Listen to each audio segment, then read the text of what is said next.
Hello friends, welcome back to my channel Hunger the Healthy Hunt. இன்னைக்கு நம்ம பார்க்க போற ரெசிபி எல்லாருக்கும் பிடிச்ச ஒரு டேஸ்டியான ஸ்வீட். கெஸ் பண்ணிருப்பீங்களே, இது பால்கோவா தான். இது செய்யறதுக்கு நமக்கு ரொம்ப சிம்பிளா ரெண்டே பொருள் போதும். பாலும் ஸ்வீட்டும் இருந்தா போதும், செஞ்சிடலாம். பட் நமக்கு கொஞ்சம் பொறுமையும் கூட தேவை. ஏன்னா இது செய்யறதுக்கு மினிமம் ஒரு 3/4 மணி நேரத்துல இருந்து 1 மணி நேரம் ஆகும். ஏன்னா சாப்பிடும்போது டேஸ்ட் ரொம்ப நல்லா வருது இல்லையா? சோ இதுக்கு நான் இப்போ 2 லிட்டர் பால் எடுத்திருக்கேன். உங்களுக்கு கம்மியா இருந்தா போதும் ஸ்வீட் நினைச்சீங்கன்னா 1 லிட்டர்ல ட்ரை பண்ணி பாருங்க.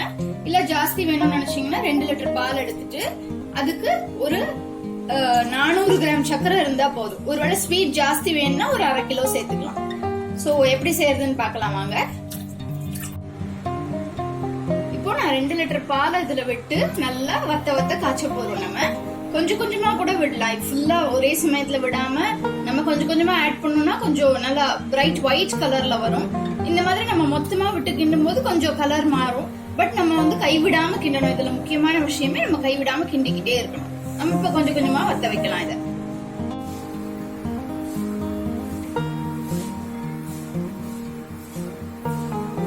மாதிரி கொதிக்க ஆரம்பிக்கும் போது நம்ம கொஞ்சம் சிம்ல வச்சு கிடணும்.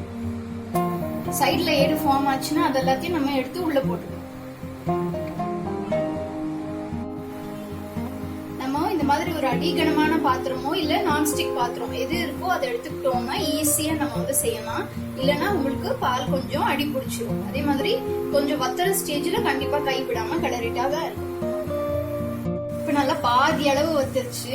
இன்னும் நம்ம கைவிடாம கிண்டிக்கிட்டே இருக்கணும். நல்லா சுண்டணும். அப்பதான் நமக்கு பால்கோவா வரும். எவ்வளவு கிரீமியா வந்திருக்கு பாத்தீங்களா? பால் எல்லாம் திரண்டு வந்திருக்கிறதுனால இதுக்கு பேரு திரட்டி பால்னு கூட சொல்லுவாங்க. இந்த திரட்டி பால் வந்துட்டு கல்யாணம் மற்றும் இந்த குழந்தை பிறந்தா வந்து நடக்கிற ஃபங்க்ஷன்ஸ், அந்த மாதிரி ஃபங்க்ஷன்ஸ் எல்லாத்துலயும் கூட வந்து இது ரொம்ப பிரசித்தம். சோ இந்த மாதிரி நம்ம வந்து வீட்லயும் எப்பவாச்சும் ஒரு தடவை ட்ரை பண்ணோம்னா நல்லா டேஸ்டா ஹெல்தியா இருக்கும். இன்னும் கொஞ்சம் ஒரு 10 மினிட்ஸ் வத்தணும். இப்போ இது நல்லா இப்படி திக்காயிடுச்சு. இப்படி திரண்டு வந்ததுக்கு அப்புறம் நம்ம வந்துட்டு சொன்ன மாதிரி ஒரு 400 கிராம் சுகர் போட்டுக்கலாம். சுகர் போட்டு நல்லா மிக்ஸ் பண்ணிடலாம். அப்ப இன்னும் கொஞ்சம் தண்ணி ஆகும். சோ நம்ம சிம்மிலேயே வச்சு கிளறிக்கிட்டே இருக்கணும். இப்போ நம்மளோட பால்கோவா நல்லா திரண்டு வந்து ரெடி ஆயிடுச்சு. இந்த ஸ்டேஜ்ல சில பேர் வந்துட்டு விருப்பப்பட்டா முந்திரி திராட்சை அப்புறம் குங்குமப்பூ சேர்த்துப்பாங்க, இல்ல ஏலக்காய் சேர்த்துப்பாங்க, நெய் சேர்த்துப்பாங்க.